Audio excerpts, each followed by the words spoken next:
Into the wild I'll go, and into the wild I am. It's been a while, freedom child, since I left my roots back home. Into the wild I'll go, and into the wild I am. It's been a while, freedom child, since I left my roots back home. Welcome to the Free Birth Society podcast. This is a radical space for women who are ready to celebrate their autonomous choices in birth, motherhood, and beyond. Together, we'll learn about wild birth through personal narrative, we'll explore the politics of birth, and we'll analyze everything that relates to our lives as women from a feminist perspective. Here's your host, Emily Saldea. It's been a while, freedom child, since I left my roots back home.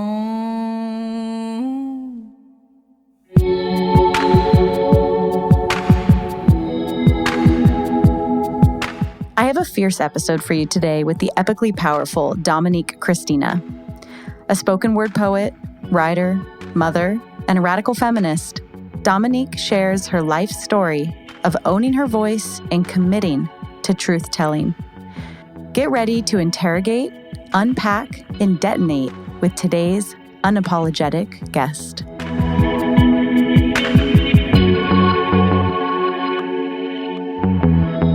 Dominique Christina, born to really brilliant folks, really talented, gifted and talented folks, overachieving folks, walk on water folks,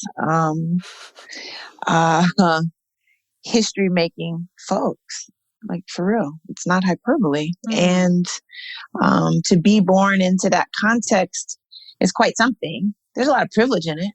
There's a lot of access in it. And a lot of resources that aren't always available to folk who look like me in it.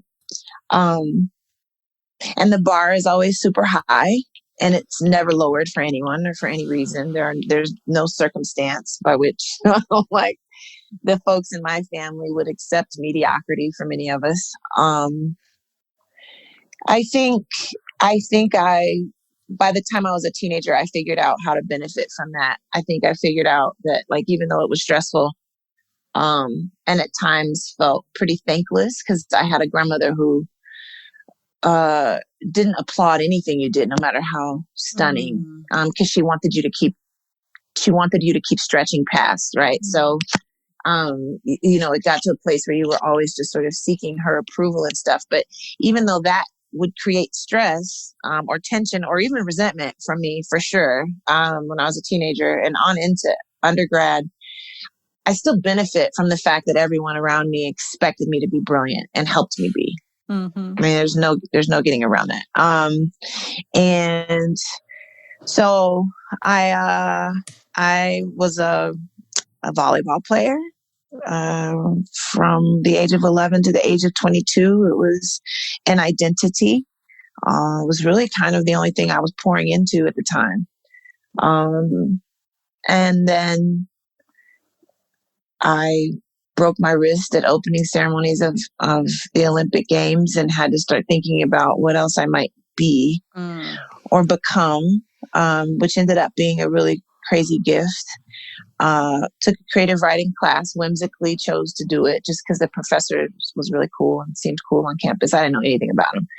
And it changed my life. It changed my trajectory. It changed how I spoke.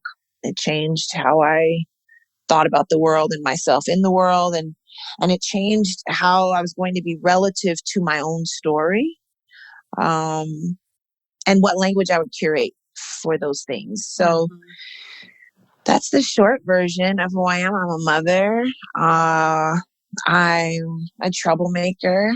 I've been that for a long time. I don't know. I'm a creative. I'm always, the organic matter of who I am is always tied up in making something, building something, constructing something, fine-tuning something, adding music to something, painting something, taking a picture of something.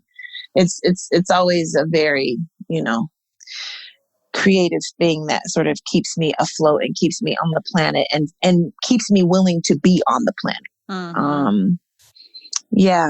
Did I answer your question of the who am I? The who am I question's complicated. Totally. Yeah, of course. I'm perpetually aghast at the state of the world. So that, so there's that, but it keeps me thinking about a thing, that I need to, that I need to curate or create to answer back to the stuff that, destabilizes me. Yeah. So we've got to stay awake and on it and aware. Yeah.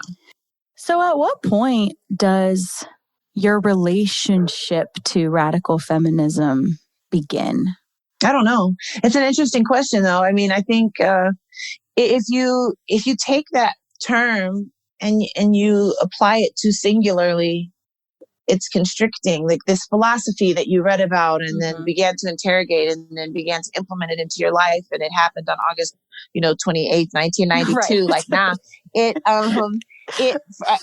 radical feminism. I suppose I could argue that I was radically feminist at 8, standing over a dead stepfather's body and making decisions about what girl I would grow in his place and what I would or would not do with his death. What I would and would not let it mean for my life. I think I was a radical feminist then. I think that I was, from my perspective, any philosophy or political leaning is born out of the personal. Your experience informs how you interpret and how you interrogate. And so I had a clear picture of my womanness and my girlishness as it was occurring through the lens of men and boys. And it was always detonating. And there were landmines everywhere. And I didn't like the authors of the story very much. Everyone was trying to author me. I didn't like the authors of the story very much. I'm like, I'm not going to read this anthology. I don't like this, right? So my ideas about womanness and how it got contorted and constricted and blown apart, that clarity came young. That clarity came before I entered middle school. By the time I entered middle school, the tension was, how do I navigate what it means to be a girl in this place where the very act, unintentional act, just organic act of growing boobs changes uncle figures into rapacious figures? What do I do with this data? I had friends who were loathing their bodies because of that data. They were having the same experience that I was having, but they chose to perform from a place of the body is a liability. And I need to do whatever I can to sort of survive this place. So you can become a rape apologist from that place. You can become a misogynist from that place. You can accommodate the oppressor from that place. I talk a lot about a story where a girl led me and my best friend into a basement with the purposes of having her brother and his friend gang rape us. It didn't happen, but she facilitated it. She facilitated it. And there were a lot of girls like that when I was growing up. I have an aerial view of it now. Yeah. I had an aerial view of what was happening and knew enough to know these girls were performing that way because they knew it was safe for them. If I can be with them, I can be a part of the boys' club, then I'm not one of the girls they're running a train on. And I'm clear about that. It doesn't change my rage about it, but I'm clear about the psychology, right? And it shows up. Yeah. everywhere. Everywhere. I mean, it still shows up, you know, yeah. my slice of the world is in birth work, and you see it with the nurses and the female For sure. OBs. You know, sometimes they're the most abusive. Absolutely. Absolutely. Yeah. Yeah. So I would probably argue, you know, that I was already practicing radical feminism as a little girl. In some respects, it was the only way I stayed alive. So you're really hip to this and starting to piece this together at 10, 11, 12. Yeah. 12 was the year where it all kind of it just all landed in my body hard, but it landed there, and I had to address it. 12 that year, there was a lot that happened that year, but that was the year that the girl tried to facilitate a gang rape of me and my best friend, and that was the year that I watched a little girl named Carla Ricketts be hit by a car and then run over again. Woman waved her into a crosswalk. She stepped out. Woman hit the gas, blew her body apart, and then put her car in reverse and hit Carla again. 12 was the year. Yeah, 12 was an awful year. 12 was the year that, 12 was the year when my best friend's mother was raped by her husband in the bedroom. That was over my head on a night I slept over, and I heard everything. I heard her telling him no. I knew what he was doing. And I was quiet, and her daughters slept through all of it, which should give you some clarity about what their lives must have looked like, right? And then she came downstairs and she got me, you know, and she was like a surrogate mother for me, because she was very different from my mother. I'm not saying she was qualified to be that, but she was so different from my mother, and I needed as many examples of the feminine template as possible. And so I sort of cleaved to her, and she came in with a torn nightgown, and she was bleeding from literally everywhere, wanting me to help her clean herself up and not to disturb her girls, right? And that was really profound for me, because I wanted to be protected the way she was protecting her daughters. Like from that moment, I wanted to be protected from that moment too. And then but I wasn't being protected from that moment. So then I thought, okay, so I don't, does this mean that I have some greater carrying capacity or some nuance that I'm unaware of that will help me navigate washing the wounds of a woman who is my surrogate mother, who was just raped by her husband? I actually didn't know women could be raped by their husbands. I learned that night. So you know what I mean? 12 was a big year, but on the other side of that, there were things I knew about the woman I wanted to become, and the kind of girl I was going to be in order to actualize the woman that I wanted to become. And she was ferocious. She was a wolf. She got grown that year, you know? So my politics and my philosophical orientation with respect to radical feminism was definitely developed by the time I was in middle school, for sure. So what do you do from that year? I mean, so you have some what's even the term? I mean, I don't know, trauma, devastation, horrific exposure to some of the darknesses of this planet, the people on this planet. Yeah. And how at 12, how do you start to piece that together? I mean, it sounds like you have so much awareness around it. And do you have people to talk to? Do you have aunties? I have them, but I'm not talking to them, because I come from Southern debutantes, noble, regal, appropriate women who stitch up their sorrow. They do not bleed out loud, ever, ever, ever, ever, ever. And it would have been like interrupting a tea party. That's what it felt for me. It wasn't really that, but that's what it felt like. You know, like totally. Everyone else is out here surviving so beautifully. Like, so it looks so poetic the way that you all do this. I'm not doing it like that. I don't even know if I have the ability to do it like that. I don't know that I can put on a pretty dress and remain unprofane. I don't know if I can do those things, given what I've seen and what I know and what's happened to me, and my relationship with my own body, which was a complicated relationship. And so, no, I'm not talking to anyone. But I'm becoming a wise student. I'm becoming a sociologist. I'm watching, I'm bearing witness. I'm writing things down. I'm integrating the data. I have to. I'm paying attention to the fact that there are all these different iterations of woman. None of them look like me, but they're all instructive. It's just blowing my mind that you chose the awake path, like that you didn't shut down. Well, the consequence for me shutting down was going to be either I was going to be murdered or I would murder someone because I had too much going on in my body. I was too angry. I was too confronted by what happens when broken men go unchecked. I had too much data about it. Yeah. Something had to move. Something had to move.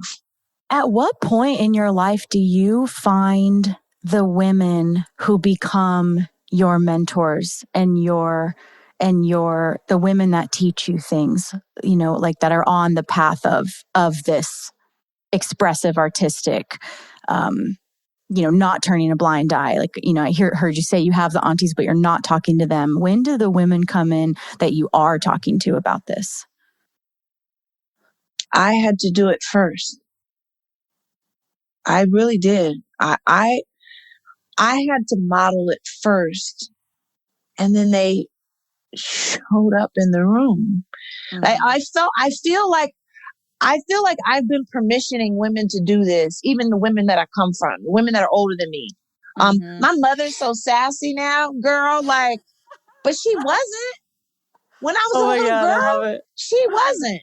You know what I mean? And my aunt remained stitched up and noble and regal and palatable everywhere she went until she and I had occasion to do a gig together.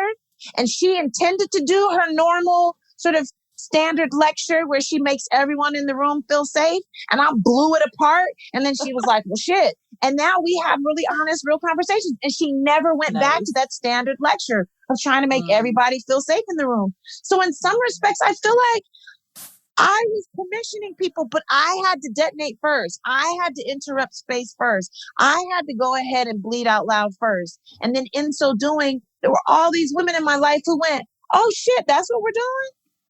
Okay. But it wasn't modeled for me. I'm serious. I wanted it to be. I kept waiting for it to be. I was pretty certain it was out there, that there were women who were just like, look, on a scorched earth, like, listen, I would be the wrong woman to test right now. I felt that they were out there, but I hadn't met them. Yeah, I feel very similarly. Yeah. Yeah. So I had to do it. And then when I did it, my tribe found me. That's what it felt like. They found me. All of a sudden, the room changed. The temperature in the room changed. The players changed. There were some people. Exactly. Who's coming to the playground starts to change. Absolutely. Because what I recognize, and I tell people this all the time, all you have to do is show up in the fullness of yourself and do not apologize or explain. And the ecosystem is going to show you everything you need to know. Because some people are going to be pissed off. They will act like you've wronged them. Pay attention to that. There are other people who are going to be so devastated or so rattled by you, again, simply just showing up in the fullness of who you are. They act like you have a bomb strapped to your chest. Pay attention to that. And then pay attention to the people who sit up a little straighter. They lean forward. They're suddenly very interested in you. Pay attention to them too. It's just been a really grand social experiment. My womanness is so tied up in this. I'm performing it out loud in every room without apology and watching the ecosystem change. Yeah. Yeah. I don't know if I answered your question, but really, I couldn't even tell you who modeled that for me. I was grown and a mother, for sure. And it hadn't happened. It had not happened. Yeah. But becoming a mother made me a wolf. And I was already sort of a wolf. So the ferocity that I grew. It's next level. It's next level. And I just stopped giving a shit about who was afraid of me or who was offended or whatever. I didn't have time for that because I was trying to make a world for these folks that I made.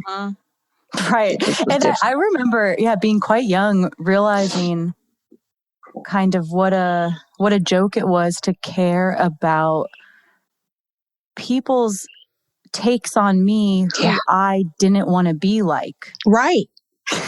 Right. It's like taking marriage advice from like a serial divorcer. Right. And I found it's so wild. Like for the little sisters who are listening to this podcast, who are kind of wondering what this radical feminism thing means. I'm interested in the raising of consciousness and the liberation of folk.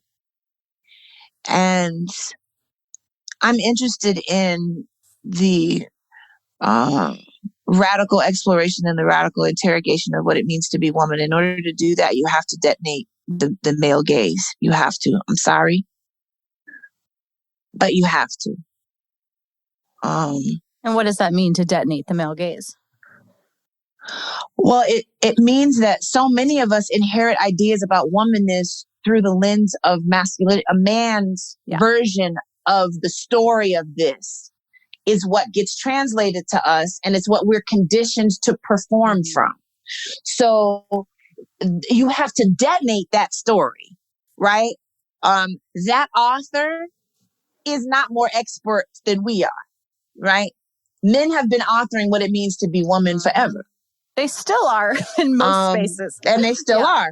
So when I say detonate the male gaze, that's what I'm referring to. I don't give a shit what he feels about womanness. That shit is irrelevant to me. And the only attention I need to pay to it is, again, that of a general or a sergeant. I need to know, who I'm fighting. If we're fighting, I need to know what weapons you're using. You know what I'm saying? Right. But that's it. That's the only relevance it has to me. Everything else is irrelevant. Because again, it's like talking to, it's someone who has no knowledge, who has been hoisted up as expert in the field. So I don't have time to pay attention to that. So that's what I mean by detonating the male gaze. And a lot of folks think they're doing it, but it's not simply about, I'm going to read more female authors. It's not what the hell I'm talking about. Yeah. What does it look like for you? How did you detonate, and how did you, find out how to author your own story of womanhood? Yeah, it's a heavy question, and it's a scaffolded one. I could talk to you about being in rooms and my trajectory changing, being the only woman in the room, the only woman of color in the room, and paying attention to the prerequisite of silence and powerlessness that was attached to my body simply because I was the only woman in the room. And I haven't, the day my stepfather died, I stopped being silent and I stopped being powerless. So I was 8. I have never looked back. So to be in room after room and be fully aware of what my capacity is, be fully aware of my brilliance, be fully capable, talented, and all that shit, and watch men still attempt to create a narrative about me by which I should be small, or I should play small, or I should be apologetic, or I should be beholden to them or to their ideas or their politics, was fascinating to me. But it still took me a while to figure out how to blow that space up, how to interrupt it, right? And then to deal with the consequences of that, to pay attention to what that was going to mean for my life, and how alienating it can be, how isolating it can be. People are pissed off. Women are mad at you. It's not just men are mad. Yeah, women are mad at you. So it's a whole thing. It's a process. And again, like I said, it's a grand social experiment, but it is also pretty isolating at times. It'll isolate you from your family. Your mama does not know what the hell is wrong with you. It will isolate you from people you thought were friends because they don't understand your presentation at all. I am interested in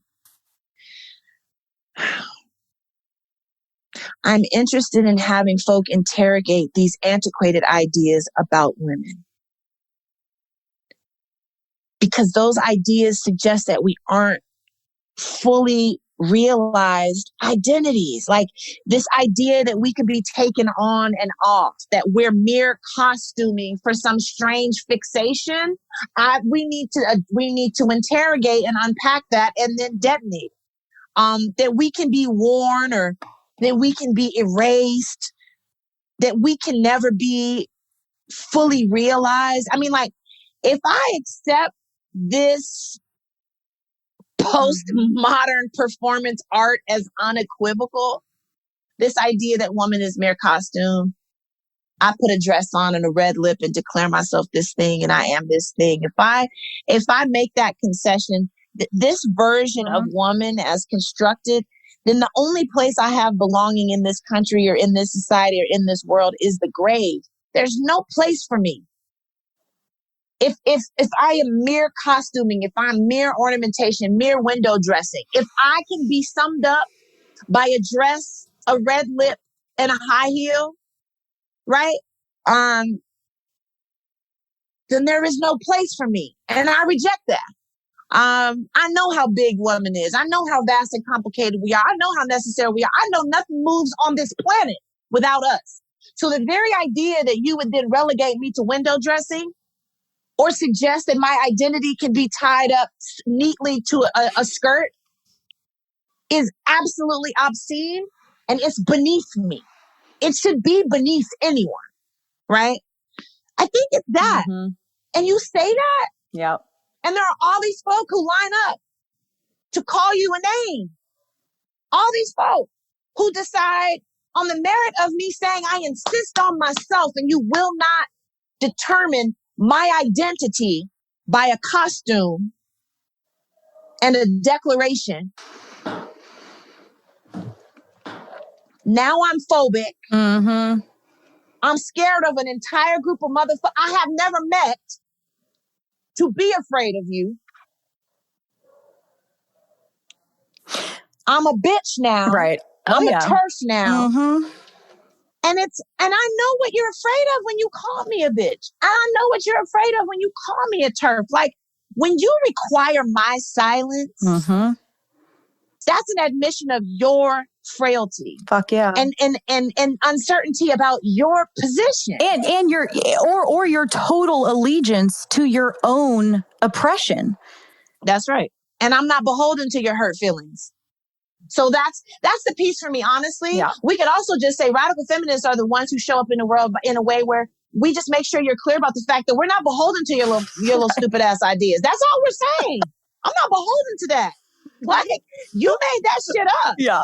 I don't have to organize myself around that. Exactly. Just because you say, ouch, you're hurting me because I'm talking about my period. Now I got to be quiet. Do you know how long it took me to talk about my period? Exactly. Yeah. It's that. That's refreshing. Really yeah. That's that really encapsulates it. Like, do you know how long it took me to talk about my fucking period? Right, so long. And now you're going to tell me that offends you. That. Yeah. Right, you know that though. We have mothers who still whisper. And look, wear a dress. I don't give a shit. But that doesn't mean I got to open my door to you. In the same way that it doesn't matter if I tailor a suit. There are some rooms I am unwelcome in. Doesn't matter. It doesn't matter. I can put my hair back in a bun, wear a suit, and I will still be told to get the hell on. So it's funny that can be performed. But if I say, not this time. This event is not for you. It's like I blew up a children's museum or something. You would think just come up with the most unthinkable shit you can. And it's like, shit, that's funny. I'm like, why is that? Like, why is that? I was, when I first started the Free Birth Society Facebook group, it's just a fucking Facebook group. And it obviously is for women only. It was my first time like getting bullied into the trans ideology stuff. And I was shocked because I had only ever worked locally in the community. I had never done an online thing. And I mean, within 2 seconds of putting it out there, I received an onslaught of hate mail saying to police, but here's the language. I mean, I know you know this, but I'm going to say it for everyone. To police a space based on genitalia is not only toxic, it's violent. Oh, okay. That's what these Okay. confused ass chicks said to me. Oh, okay. I That's was like, a cool okay, story. but do you realize you are literally fighting to not have women's spaces?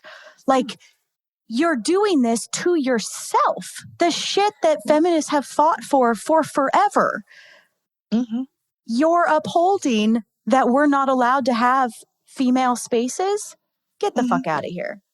And I'm listen, and I'm aligned with your ideas that gender is a construct, but you got to interrogate that. You have to unpack that. That doesn't mean it's a construct. Therefore, now if I put this dress on, I become you. Bullshit. That's like if I go race as a construct. Well, that doesn't. If I bleach my skin, which I could do, if I bleach my skin, does that make me white? People are so confused about that gender and biological sex are the same thing. And therefore, if you say, and I even hear like people who write books, people who claim to be scholars on this still confuse the two. Of course, gender is a construct, but sex is not. But you know what? It's for me, it's like you stopped. You were interrupted. It was like arrested development. There was a moment, a divine moment that we missed collectively and individually, by which an individual had an opportunity to interrogate gender roles, gender construct, and gender stereotypes and detonate that. But instead, they determined that there was something wrong with the body. And then that idea was affirmed and reaffirmed and then commodified and monetized. And I'm like, it's really that for me. Like I said, I don't move through the world fixated on what other folks are doing. I can't. I don't have time for that. But that said, right, I am going to show up in the world on my own terms. I'm going to enter every room on my own terms. And any identity that can only be sustained if I shut the fuck up is not an identity. You have a problem. If my womanness and the pronouncement of it offends you, destabilizes you, or causes you to hate your body more, you got a problem. I don't have a problem. You got a problem. You need to unpack that. You need to interrogate that. Not me. I don't have to do that heavy lifting. That belongs to you. Your discomfort does not obligate me to now shapeshift until you figure out what the hell you're doing. Absolutely not. And not to mention, none of that was ever carved out for me. There were no men and boys or anybody being silent because Dominique is trying to figure out her womanness. Are you crazy? No, I had to figure it out in spite of. Okay, so that work belongs to the individual and they should do it. But any idea, suggestion, or mandate that I need to change my lexicon in order to accommodate their identity, I'm going to hurt your feelings. I'm not even going to want to hurt your feelings. I'm going to hurt your feelings because I'm going to tell you, you got me fucked up. I'm not going to do it. I'm not going to do it. But it shouldn't be asked because that's not an identity. If you can be destabilized by the pronouncement of another identity, you don't have an identity. Exactly. I've literally, I deal with pretty constant harassment around not capitulating to this, to bend over backwards, around this language. And I regularly receive emails, DMs, whatever, that will say basically this: you are literally killing trans people by using the word woman and mother. It's true. It's true. But you know what? I'll go further. And again, let me give a disclaimer and bless your heart, because I didn't know you were navigating that or whatever, and I've had to say this in different rooms. So I'll say this again here too. You're absolved of the following message, madam. Dear listener, please be clear. Okay. There are plenty of glorious scholars, philosophers, authors, educators, birth workers, and all of that, who will curate language and will help you understand this and will work through it with you, and they will remain nonviolent. I am not one. I did not know you were getting death threats. I'm serious. This is important. This needs to be said. I'm not one. You can try to climb into my inbox if you want to. You can email me if you like. I will make sure you have my email address at the end of this podcast. You can send me a direct message. You can find me on Twitter. But Dominique does not respond to threats of violence non-violently. You will 1000% get beat the fuck up. That's really important for you to understand. That's a part of my feminism. I'm serious. That really is important. I'm the same girl everywhere. So by all means, we can have a conversation, and you do not have to agree with my philosophical orientation not one day of your life. But the second you jut out to threaten me, I'm gonna beat you up. We will not be debating. I'm gonna beat you up. Okay, now having said that, let me say this. Now back to you. See, look at that. Now I'm back to you. Little disclaimer for the people though. Let me say this, and this will likely be alienating. I don't even believe in inclusion. Me either. Okay. No, you're on the right podcast. All right. Don't Okay, worry. perfect. Because I'm like, shit. I'm like, I don't even believe in inclusion. I've never seen a genuine, unforced version of it. Mm-hmm. I've just never seen it. So, and as an Afro-Latina woman, I'm tribal. What do you mean? Exactly. What do I look like quarreling with the need for tribe? Exactly. That's stupid. So I don't have that. So some of the argument falls by the wayside for me because it's this like, we need inclusion. We need to be inclusive. No, the hell we don't. There are rooms I'm not fighting to enter. It's cool. Y'all have it. Y'all got it. Go do that thing. But I'm going to do it too. Of course. That's it. That's really it. Inclusion is right. And that not every, I mean, this is like so rudimentary, but like not every podcast is for everybody. Right, no doubt. Not every Instagram page is for everybody. But I have one of the last, not only, shout out to everyone else standing strong, but I have one of the last birth focused pages that dares to use the disgusting words mother and woman. I literally, if you look around on birth pages, which I don't know like what your exposure to like that network or whatever is, it is wild that those words are gone. There are doula trainings and midwifery trainings happening all over North America now where they spend a full day teaching the women that come that don't you dare assume that the person you're going to serve identifies as a mother. And they say, don't you dare disrespect anyone to have that language, woman and mother, be on your website or anywhere on your contracts.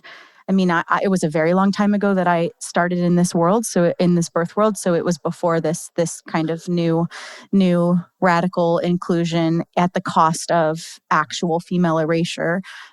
So I got to skip that boat. But so many women that I mentor are coming through these trainings, fighting against this insane misogyny. That's insane. Actually, it's insane. I don't even know what to make of that. And I guess I just don't understand how a person can hear that and adhere to that without having deep questions about who is best served in a world where woman is a bad word. I just don't, it just seems like such easy math to me. Right. In the birth world. Yeah, it just seems like such easy math to me. So I have a struggle with that. Yeah, I know. This is where we are and this is where we're starting. And this is why these conversations are important. And like you said, anywhere where silence is required is a big fucking red flag that we need to get loud. And it's happening in politics, it's happening, in all sorts of where there's one narrative and anything other than that one narrative. And I'm seeing it more and more on the left. Oh, and it's true. I was just getting ready to say that. It's so fucking disappointing. And it's completely made me reorganize my politics. Yeah, me too. Because if only one narrative is allowed and otherwise I'm demonized. Yeah, the danger. That ain't my club. Yeah, the danger of a single story. Yeah, it's that. It's, and I think for me, like, because the personal is political. The political is personal. And it has been sort of leftist political correctness, ahistorical, Exactly. obligatory inclusion that has dogged my family, like my family of origin. It's dogged my family. It dogged my folks' existence, like my people's existence. Well, who are my people? Well, those who are part of the African diaspora are my people for sure, but the people who are indigenous to this country are also my people. My father's from Panama. I have a lot of people. Women folk are my people. My sisters are my people. And what I know for sure is we've always needed spaces that belonged only to us. Exactly. And yet, only those who are supposed to have power get to posit that and insist upon it. And I can assure you, well, I don't have to assure you because you know, but if I were to declare myself a white man in this very moment, nobody would adjust their thinking to make space for my declaration, though. No one. No one is accommodating that. I promise you. No one is accommodating that. And in fact, the only adjustment that would be made would likely be that I would be regarded as crazy and other, and my son would probably be taken away from me. Like I'd probably lose custody. That would be the only adjustment. Right? So again, I also pay attention to those who are supposed to have... Exactly. Those who have power, who are supposed to have power, the allowances made for them. And the constrictions. So I'm curious, and you can decline if you're not interested in going there, but I'm just kind of curious your thoughts on the like what has been happening on the I don't even know what to call it. Yeah, like in the BLM stuff. And you know, I have such a complicated relationship because, and I talked about this freely. I'm not conflicted at all. I think how you raise consciousness is as important as if you raise consciousness. I will say, I think that Black folk have been remarkable in their ability to stay, but I think that the way that we have been fighting historically, certainly in this country, I think that it's outdated. I think that it is uninterrogated. And I think it's coming from an inferior position. I think that we've been fighting from an inferior position. Yeah. You can't win like that, obviously. And you can't even really know yourself like that. And so it doesn't surprise me ever that we're literally repeating. I mean, to be completely honest with you, death as spectacle is precisely the context in which my grandfather grew, and he was born in 1911. You know, that's the same function that the lynching era had, was you just display a body. Because I mean, look, if I want to kill you, if that's the desired outcome, and that's the only desired outcome, I could just sneak into your house and murder you in your living room. There's a function of killing you and having your body be displayed dangling on, you know, a light post on Main Street or whatever, or giving folks the opportunity to come and pose for a picture underneath the body. It serves a function. And that same function is being served by all these viral videos and stuff, and see Black bodies in the street all the time. It's the same function being served. I don't want to play that game. I don't want to participate. And I certainly don't want to replicate all of the demonstrations, all the tactics and resistance, you know, like all the moves and maneuvers that my grandparents made, because I should be further along. So for me, Black Lives Matter it was not interrogated. A wise student of history would know what that invocation would produce. And it's still operating from an inferior position. Now I got to convince you my life matters. I got to take time and energy and intellectual capital to remind you my life matters. Whoever you are that need convincing, you are too stupid for me to speak to. Why am I wasting my time with you? Why would I curate language for you? Yeah, I listened to a really interesting interview with a Black man, a professor at Brown named Glenn Lowry, and he really blew me away. And one of the things he said was, you can't base a movement on, or an identity on, the need for somebody else to change. Yes. that's not a direct quote. He probably said it far more articulate than that. But he was just, it really blew me away because he was like, if your entire identity and your need for liberation is based on changing someone else's mind, yes, you've got it all wrong. And it's interesting because you said something very similar to that around the trans ideology stuff. You know, that for you to live your life is based on me believing what you think. Yep. We have a problem here. We have a problem. And you don't have an identity. Right. Because if I elect to never do it, what happens to you? Right. Exactly. Yeah. And like when we go further back in history, like I've always been kind of struck by, you know, like me not agreeing with the foundation of Christianity. That doesn't make me Christian phobic. Right. I'm not afraid of Christians. Right. I just don't see the world the same way. Christian critical? Christian. Would you say? Christian critical? That's a perfect term for it. As if there's a theme here. Yeah. No, I'm there. I really am. I'm there. And you know, and for me, I can say that in certain rooms about Black Lives Matter and people are like just devastated. You know, it's like, totally. You know, and I just find that to be super tragic. Because which is again, the point. Right. Because if we're being, I mean, I cannot tell you how much harassment I received for not posting a black square on Instagram. Oh, I've never done that. I've never done that. But that's stupid. Because again, so now that's somebody prescribing, and that's a pantomime anyway. Whose life is being saved by that black square? That's stupid. That's actually really stupid. So see, that's what I'm saying. Like, some stuff is just beneath you and you have to just call a thing a thing. But the other part of this is, again, just because you've arrived at this thesis statement, just because that's your point of clarity, that doesn't mean I need to do something different. Mm-hmm. Go ahead. If that's what you're on, Black Lives Matter, and you're going to march in the middle of the road the same way my grandparents did, if you're going to do that, fine. But I'm not coming with you. And it's not because I'm afraid. Great. And it's not because I don't believe that life matters, because in fact it does.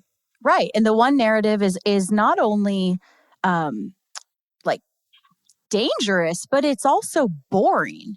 It's a very, very immature way of seeing the you know, what is even the word? The just infinite lenses and perspectives and experiences. Mm-hmm. And I mean, I've had Black friends of mine who didn't get down with all of this or who critiqued it, you know, be called white supremacists themselves, which I've been being called that for the last 6 months, but I'm actually white. I'm not a white supremacist, obviously. I do not need to even fucking say that and acknowledge it that way. But, you know, but like Black friends of mine have been being called that.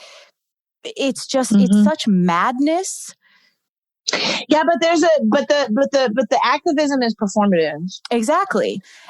And if you don't perform, well, it's like you said earlier that you don't have time, you know, you're busy with your own life. And so you don't have time to get involved in policing other people's business. And that's kind of what I kept coming back to these last 6 months as I've been, like people have been trying to cancel what I'm doing. Thankfully, I'm uncancelable. So that's good. But I've really given it quite a bit of thought of like, what is this all about? And it just reveals how not on purpose these people are. Because when you're on purpose, you're in your own life. But you know, but the idea of prescribing for others what their activism should look like is incredibly egoistic. Yeah. You know, and that also is why I'm struggling with leftist politics right now. I'm like, oh, we all got to feel that way, because what now? Like, I don't feel that way, so I don't know what oath am I breaking by? What oath did I? Anyway, so I just don't understand. But it's that for me. This idea that you can now prescribe how I show up and how I'm relative to what's happening in the world and what movements I align myself with is really egoistic. And I would prefer for folks to be free. Exactly. So that herd shit, I'm not into that. If it's only either or, And that means that if you're not doing it, if you're not on the right side, you're on the wrong side, which is, I've really come to critique the anti-racism structure because I've been so bullied into it. I haven't capitulated to it. Well, here's the thing. For me, I pay attention to certain things. First of all, number one, you can't bully somebody into consciousness. That will not work. In fact, one of the things that BLM has done is it has absolutely radicalized folks who were dormantly racist and shit, like who were kind of chilling and quietly racist. They weren't sure. They were on the fence about their racism. They are firmly racist now because they're like, what the hell? Oh, I didn't know we were picking. I had to be over here or over here. Okay, I guess I'm over here. Now talk about that. There's a conversation by which, again, that invocation produces its counterpoint. Mm-hmm. It's complicated to sort of language, but no, I'm with you. And Glenn Lowry said the same thing. He basically was like, if you spend so much time separating out the white people and the white supremacists, you're going to accidentally also create more white pride. Yes. He was like, you want to be real careful about this. You're white, you're white, you're white, you're white, you're white, you're white, you're white. Yes. Over here. Yes. It was very, very interesting. It is. And it goes the other way too. When you're talking about how you fight for women, pay attention to that. Because you might be powering up the men who say we can be legitimately killed. You might be powering up the men who don't care if we get raped. The men who don't care about trafficking. You might be powering them up based on how you decide to fight for women. What language you're curating for that movement might actually be giving them their marching orders, might be giving them their thesis statement. You have to pay attention to that kind of stuff. I pay attention to it. That's what I'm saying. When you take emotion and all that stuff out of it, you're operating from logic and reason. A wise student of history, a sociologist will tell you some of these movements only fortify the counterpoint. That's what they do. So I struggle with that.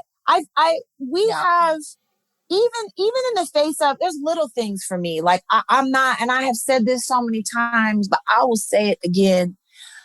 Dominique is never going to be guilty of trying to convince somebody of her right to exist, because you shouldn't have that question. If you do have that question, you are beneath me. I'm not going to talk to you.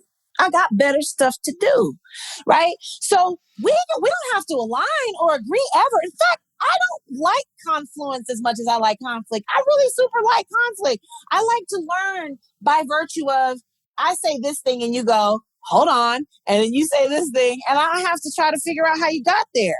You know, now we're having a dialogue. I'm learning, I'm growing. You might not even convince me of your point. But I've learned and I've grown, as opposed to being in a room full of people who agree with you. There is no growth in that. I maintain that. Or even worse, not even everyone who agrees, but who are afraid to disagree.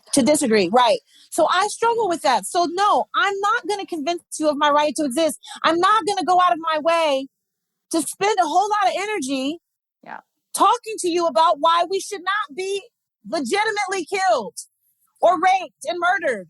I'm not going to do that, because you know what? Folks in powerful positions never have to justify or legitimize their right to exist or the rooms they're standing in. They never, ever, ever do it. Yeah. They never do it. So why the hell am I doing it? That's where I'm at. So I'm not putting my hands up talking about don't shoot. That's an inferior position. I've already lost. It's a white flag flown. I'm not doing it. That's surrender. I'm not doing that. You know what I mean? I speak to power differently. I don't do it on my knees. I'm not doing that. And I'm not explaining to men why women feel the way they do. I'm not. I'm big up, love and support for the women who have the bandwidth to have those conversations. But I just am not one. I feel like at this point, well, we should be further along. Yeah. And it's also about like really cultivating the playground in which you want to play in and not feeling victimized and complaining about the playground you showed up in. But what do you want to do to craft your own playground, you know, and disinvite some people or find a better playground, or, you know, instead of just, I'll work on that analogy. All right. Well, lots of good stuff to to chew on. I'm glad I got you I am too. heated up. I am too. You did. You did. You did. I always end up going there because I just find it to be astonishing. Mm-hmm. I'm with you. I don't know how we got here. I also know exactly how we got here. Yeah, exactly. You know what I mean? Yeah. And it makes it, in the context of my life's work, being in birth work, it feels like there's similar threads there of, for over 10 years, I was a doula in the system. And I realized, after watching hundreds of women be raped and assaulted and tortured and their infants being tortured and just, stuff that will haunt me for the rest of my life. I realized I finally got really real with myself that I couldn't possibly pretend that reform was going to work or was going to be enough. And when I got really honest with myself, I realized I had just spent a decade of my life trying to convince people not to abuse these women, or almost worse, trying to convince women to not go be abused. And I finally, when I came time to conceive, my own child and realized there was no way I was going to be calling in the system in any way, including licensed midwifery, I had a real like, whoa, who am I going to be and what am I going to do? And if I won't engage with, these licensed midwives or the system or whatever, then what does that mean for me as my birth work, blah, blah, blah. So long story short, I realized really with the very intentional, birth of Free Birth Society was to shift consciousness out of trying to convince anyone of anything, which I literally spent 10 years I feel you. as the hero trying to be like, you guys, don't do it. I know what happens over there. Don't do it. And like going into hospitals and trying to like reason with male doctors to not mutilate a woman's perineum, like, or to rip open her uterus unnecessarily, like what the fuck? And so finally, cut to, 5 years ago or so, I was like, okay, holy shit, I need to shift everything, and stepped into really a through me and by me consciousness where there is no hero. No one needs to be saved. And shift out of this inferior superior complex that I had been pretty unconsciously like replicating again and again with the women that I thought I was in devotion to, but really also trying to save and shifting out of that and launching this thing. The energy behind Free Birth Society has just been like, I'm over here pouring my love and offerings and teachings and, everything I have to give. And if you want to be a part of this, here it is. And if you don't, I just couldn't care less. Like, if I'm actually going to trust women, if we are going to actually trust women, we have to stop trying to convince them of anything. Yeah. And it's just totally shifted. And anyway, so I hear some similar threads in that around, trying to convince, some like racist piece of shit to not feel that way. No, that was really important. I need to sit with that. That was really important because I think the piece for me around nobody needs to be saved. I think it gets to quite a few things for me. But one, again, if I were to talk about the left, it's this idea that you're trying to save all these folks. It's all these charitable acts you're trying to perform. I have a problem with that. That feels super paternalistic to me. So I struggle with that. I don't have to save any women if I detonate rape culture. I don't have to save anybody. They don't need saving. They're safe. Like that's why I'm like I don't have. Harriet Tubman shouldn't have had anything to fucking do. She had something to do because slavery existed. She shouldn't have had anything to do. She shouldn't have had anybody to save, right? So for me, it's I'm thinking about that to make sure that I'm holding myself accountable to the kind of work that really is insisting on folks to be introduced to their power and to their brilliance and to detonate things that are inhibiting those opportunities from folks. And how our own blind spots of inferior superior continue on a dynamic that we think we're fighting against. And so then we just replace another position of authority. And And that's really what medical midwifery has become. Yeah. You know, medical midwifery has become another authority and another expert over a woman's body. Ooh. And it's I have huge issues with that. And that's not the kind of midwife I am. And it's not the kind of woman that I want to be at my birth. And it's just another tilt with maybe a little bit, you know, of a nicer color, you know, lens on it. But that's, you know, like, it also probably depends on who you're serving and who you're working with. But yeah, for me, it always tracks back to that of like, do I feel like this person needs to do what I say? Right. Which, by the way, I always feel that, like, just to be clear. But it's a checkpoint for me, because when I feel that, which is all the time, because I'm very self-righteous, because I unconsciously weaponize my own tools of consciousness rising, you know?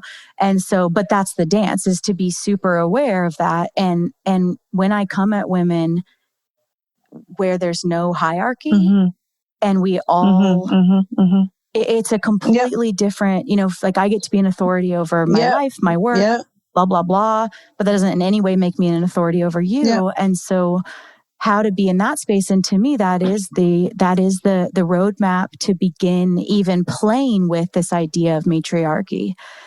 You know, because women being together in a non-hierarchical way as allies, not competitors, is the way. Like, it is the roadmap. And so we all have to be super fucking careful that even on like a micro level, we're not recreating that dynamic. That's right. You're replicating all those old models. I know it. You're absolutely right. It's spot on. But that is my problem with what's going on with the left right now. And like, you know, and I mean, honestly, because you're just you're repurposing old systems of power and patriarchy and racism, and y'all don't see it. And racism, y'all don't see it. Yeah, and y'all it blows my mind. In fact, you don't see it to the point that we are not aligned with you. We are the thing that needs to be corrected. It's nuts.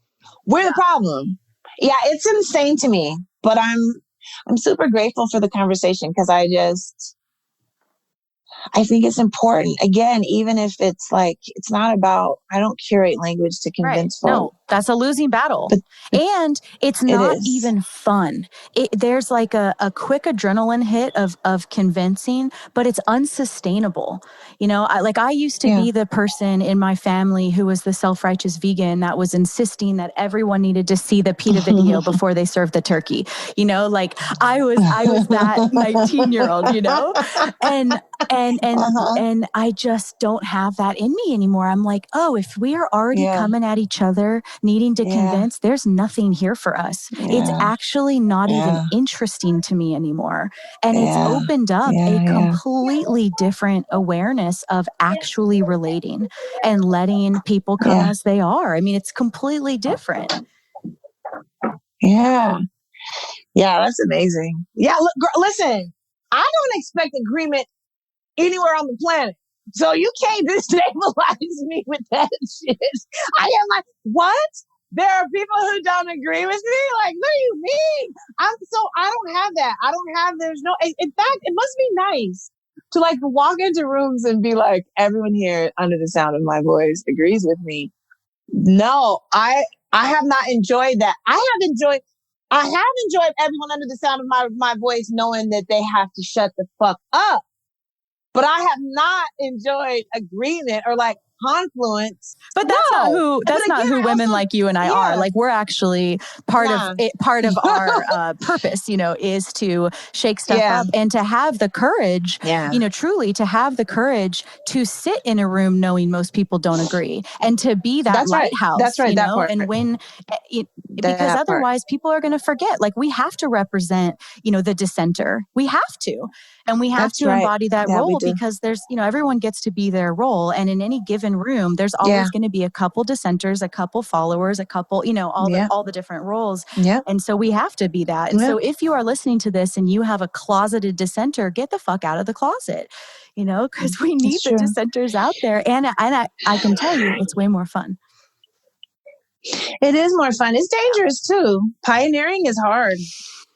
It's dangerous, but it's necessary. Yeah, and it gets to a point, you know, and I say this with enormous privilege. It's not like this was 500 years ago, me saying this, but it also, in some ways, arguably, spiritually, feels more dangerous to not. To capitulate. I agree with you. And when I think about like our children and the world that we're leaving our children and their children, like I need to know, that I'm like all right with what I did. Yeah, I agree. Oh, look, you and I agree. Isn't that nice?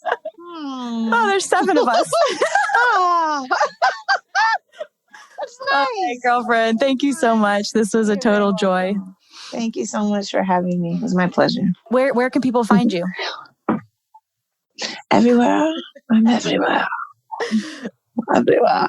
No, yeah, I am. I'm everywhere. The books are everywhere. You can find them anywhere. Folks are getting a lot out of This Is Woman's work right now. So I'm digging back into it myself. So, and they can pick that up anywhere on Amazon and Tablet Cover. And what's your website and Instagram handle? My Instagram handle is Dominique Christina. My website is DominiqueChristina.com. Awesome. All right. Thank you. Yeah. You're very welcome. Bye. And that's it for today, my sisters. Check out everything we do, including one-on-one and group coaching, learn about our private membership, in-person retreats, and more on freebirthsociety.com. Our online courses are on freebirthsocietycourses.com, including our flagship course, The Complete Guide to Free Birth. Don't miss the Radical Birthkeeper School if you're ready to become the authentic midwife that women are searching for. Together we rise, and the revolution starts inside each of us. Our opening song is by Shyla Ray. And now, I'll leave you with our Free Birth Society theme song, Wild Woman by Aruba Red. I honor you for the wisdom you held, the ancient traditions of plant medicine and womb magic. I feel the spirit of the ancestors as I place my hands upon my belly. This sacred portal will be honored. Eons upon light beams of survival, withstanding the eradication of our power by design. I will not allow the separation of our young to be forced upon me. My sisters will no longer birth in captivity. The picket line redefined from burning our wild women to paralyzing us and drugging our babes. Strapped down in a clinical white bed, drying up the milk from our breasts. Keep your needles. My family will never again be doomed to chase those dragons or your poison. We reject your fear. We choose love. Everything with intention. Death, ascension. I will fly and bring her back from the stars. Conscious